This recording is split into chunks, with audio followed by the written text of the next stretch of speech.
Hello and welcome to the Savera. This is Dinkle before you to bring you the latest update that Punjab Chief Minister Bhagwant Mann today met with Aam Aadmi Party Supremo and Delhi Chief Minister Arvind Kejriwal for the first time after he has been lodged in Tihar jail in a money laundering case linked to the Delhi excise policy. Bhagwant Mann, along with Rajya Sabha MP from Delhi, Sandeep Pathak, today met Arvind Kejriwal, and after meeting with him, they came out and addressed media and told that Arvind Kejriwal is constantly concerned about the state of Delhi and the people of Delhi, and he's also very much concerned about the India Bloc Alliance and its election campaign ahead of the Lok Sabha elections. Here is what both leaders said. 30 minute का समय मिला था। 30 minute के समय में जैसे ही हम मिलने गए, मान साहब बहुत भावुक हो गए और मान साहब की आंखें भर आई, उनके आंसू निकलने लग गए थे। इसके बाद थोड़ी देर में अपने आप को कंट्रोल करके फिर आगे की बातचीत शुरू हुई। तो मैं चाहूंगा कि मान साहब आप थोड़ा आगे का ब्रीफ करें। आधे घंटे की मुलाकात की, 12 से 12:30 बजे, और जैसे ही मैं बैठा वहाँ पे मुलाकात की जो कुर्सी थी, तो बहुत दुख हुआ दिल को कि मतलब जो हार्डकोर क्रिमिनल होते हैं, जो खतरनाक अपराधी होते हैं, उनके वाली सहूलतें भी नहीं मिल रही हैं।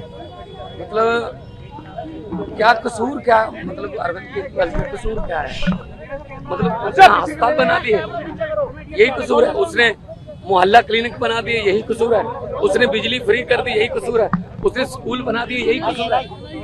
तो आप उनको ऐसे ट्रीट कर रहे हो जैसे बहुत देश का बहुत बड़ा आतंकवादी पकड़ लिया हो। मतलब जेल के मैनुअल को देखिए, जेल का मैनुअल देखिए, इसमें ये लिखा हुआ है 602 क्लॉज है। इसमें लिखा हुआ है however the superintendent of the prison may allow well behaved prisoners to have face to face interview after giving due consideration to security and other related aspects. मतलब इससे पहले चिदम्बरम साहब जब अंदर थे तो सोनिया गांधी मिलने आती तो उनको 1 to 1 एक कमरे में बिठा के वो मुलाकात कराते थे। आज शीशे के पार जैसे बहुत बड़ा कोई हार्डकोर क्रिमिनल जो है वो बैठा हो सामने, शीशे के पार फोन पे बात करो भाई। मतलब हद हराने की। मोदी जी चाहते क्या है? मतलब ऐसे ये ट्रीटमेंट मिलेगी क्या? आमने सामने नहीं हुई, शीशा लगा हुआ था, फोन पे उधर से फोन पे बात कर रहे थे, और शीशा भी ऐसा गंदा शीशा कि शक्ल भी अच्छी तरह के एक दूसरे की नजर नहीं आ रही। लेकिन ये जो चीज है ये बहुत ही इनको महंगी पड़ेगी, क्योंकि अरविंद केजरीवाल जो कट्टर ईमानदार है, जिसने पारदर्शिता की राजनीति शुरू की, बीजेपी की राजनीति खत्म की, उनको ऐसे ट्रीट किया जा रहा है। आज मुझे थोड़ा टाइम लगा अपने आप को संभालने में। मैंने अरविंद जी से पूछा कि आप कैसे हो? उन्होंने कहा चलो मेरी चिंता मत करो, ये बताओ पंजाब का हाल कैसा है? पंजाब में स्कूल बन रहे हैं अच्छे, पंजाब में जो गेहूं की फसल को मंडियों में उठाने के प्रबंध हो गए अच्छे, पंजाब में जो आम आदमी क्लिनिक अच्छे चल रहे हैं, पंजाब में बिजली फ्री मिल रही है। क्योंकि हम लोग तो काम की राजनीति करते हैं, हम नाम की राजनीति नहीं करते। तो मैंने कहा जी बिल्कुल पंजाब भी अच्छा है। असम में जाके आया हूँ, गुजरात जा रहा हूँ, कल दिल्ली में भी प्रचार करूंगा, कुरुक्षेत्र गया हूँ। तो आम आदमी पार्टी जो है एक सोच का नाम है।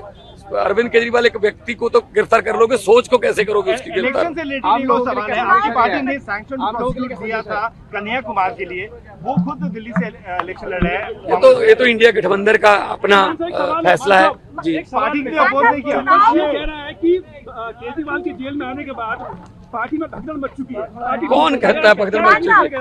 आम आदमी पार्टी एक डिसिप्लिन ग्रुप है। आम आदमी पार्टी एक बहुत ही मतलब डिसिप्लिन में रहने वाली जमात है। हमारी पूरी पार्टी एक साथ है, चट्टान की तरह हम अरविंद केजरीवाल के साथ खड़े हैं और आएंगे, बाहर आएंगे। और 4 जून को, ये बात मेरी नोट कर लेना, स्क्रीन रिकॉर्डिंग करके रख लेना, 4 जून को जब देश में रिजल्ट आएंगे तो आम आदमी पार्टी एक बहुत बड़ी पॉलिटिकल शक्ति बन के उभरेगी।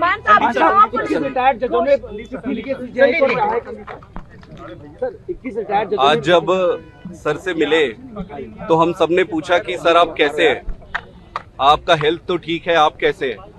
उन्होंने कहा कि मेरी चिंता छोड़ो, ये बताओ कि जनता कैसी है।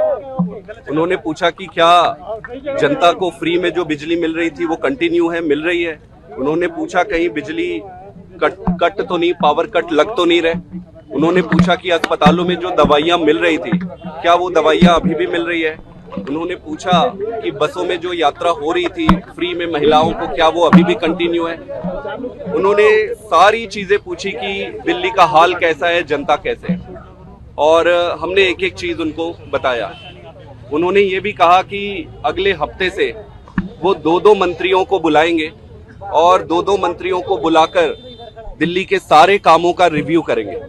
उसके साथ साथ उन्होंने मुझे ये भी कहा कि मैं सभी विधायकों से मिलूं और सभी विधायकों से मिलकर उनको ये कहूं, उनका केजरीवाल साहब का ये मैसेज उनको दूं कि वो अब अपने गली गली में, घर घर में, अपने एरिया में जाके जनता से मिले।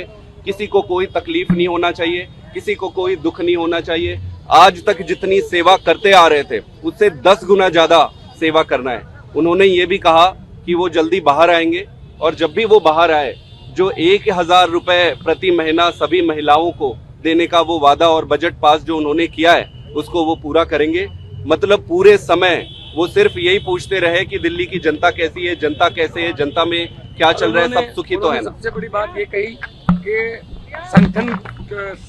संगठन देख रहे हैं बहुत अच्छे तरीके से, और मेरी ड्यूटी इस बात के लिए लगाई कि आपने जगह जगह पे जाना है और इंडिया अलायंस की अगर कोई किसी स्टेट में जाना पड़े इंडिया अलायंस के लिए वहाँ भी आप जाना है। तो ओवरऑल ये थी, उनको संविधान की चिंता थी कि देश बचेगा तो पार्टी बचेगी, संविधान बचेगा तो पार्टी बचेगी। 21 रिटायर्ड जजों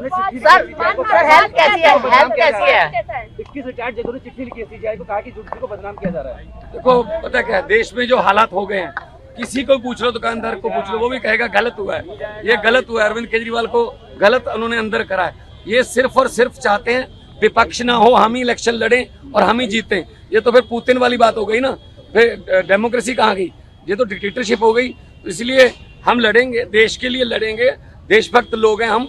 और उन्होंने हमें ये अंदर से मैसेज दिया है कि बाहर जाके कार्यकर्ताओं को और सब एमएलए और मंत्री साहबानों को बोलो कि मेरी चिंता ना करें, जनता की चिंता करें, पब्लिक की चिंता करें। स्वाद ठीक है। देखो कौन सा कोई उधर दूसरी तरफ बिठा रखे थे। जब सोनिया गांधी चिदम्बरम को मिलते थे तो एक कमरे में बैठ के मिल लेते थे। प्रकाश सिंह बादल भी यहाँ मिलने आते थे तो कमरे में बैठ के मिलते थे।